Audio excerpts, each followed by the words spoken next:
Cette révision budgétaire consiste à l'interdiction de nouvelles activités qui engagent des dépenses, l'annulation des activités comptant pour le 3e et 4e trimestre de l'OBUHA, ARB et Phonique.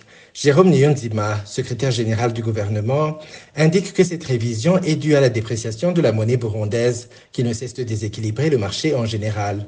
Un autre changement important, c'est l'annulation des commandes publiques qui se font en devises. L'introduction de nouvelles activités n'est pas permise. L'annulation des activités pour lesquelles les crédits dédiés aux constructions ou réhabilitation des infrastructures non encore engagées et dont les travaux n'ont pas encore démarré est envisagé de les reprogrammer pour le budget 2024-2025. L'annulation des activités des 3e et 4e trimestres prévues pour le fonctionnement de l'OBUHA et de l'ARB, sauf les salaires, pour consommer d'abord les montants se trouvant sur leurs comptes bancaires.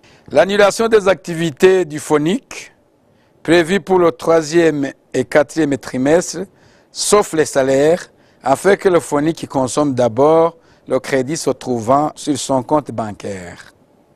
L'annulation des activités relatives à la commande publique dont le paiement se fait en devises étrangères est envisagé de les reprogrammer pour l'exercice 2024-2025.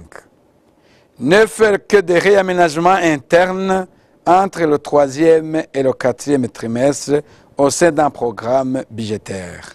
Dans le but d'augmenter les recettes, d'importantes mesures sont prévues afin de s'assurer que l'objectif fixé soit atteint. Ainsi, l'OBR va entreprendre et poursuivre les actions suivantes. 1. Poursuivre la digitalisation. 2. Renforcer le système de contrôle et de vérification. 3. Renforcer le cadre légal. Certaines recommandations ont été émises avant d'adopter ce projet de loi. À l'exception de l'armée, la police et le ministère de la Justice, le gouvernement suspend l'achat du matériel roulant, fixe des dépenses importantes pour les produits de luxe comme les véhicules. Il est demandé au ministre de consolider la bonne gouvernance et à l'Office burundais des recettes de renforcer le contrôle dans la collecte des taxes et impôts.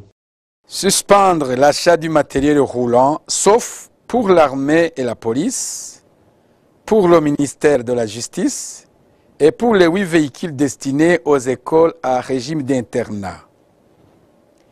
Maintenir le budget pour l'achat du logiciel de production des passeports. Pour ce qui est de la Cour suprême, la Cour constitutionnelle et le Parquet général de la République, inscrire les frais d'intendance ou de renseignement au nom de l'institution au lieu de les personnaliser. Ajuster le budget destiné aux boursiers de l'État à l'étranger pour tenir en compte la fluctuation de la monnaie burundaise. Pour l'importation, différencier les produits ordinaires des produits de luxe tels que les vins, champagne, liqueurs, l'eau minérale importée, les véhicules de luxe, etc., en vue d'appliquer une taxe considérable à ces produits de luxe. Réduire sensiblement la taxe appliquée au sucre importé afin d'encourager les importateurs de ce produit. Doubler la taxe appliquée aux véhicules de luxe en cas de deuxième importation. Ce budget général 2023-2024 en mode programme avait été adopté en juin 2023, malgré des préoccupations de différents acteurs politiques et des experts économistes sur sa mise en application, surtout que les sources de financement n'étaient pas précisées.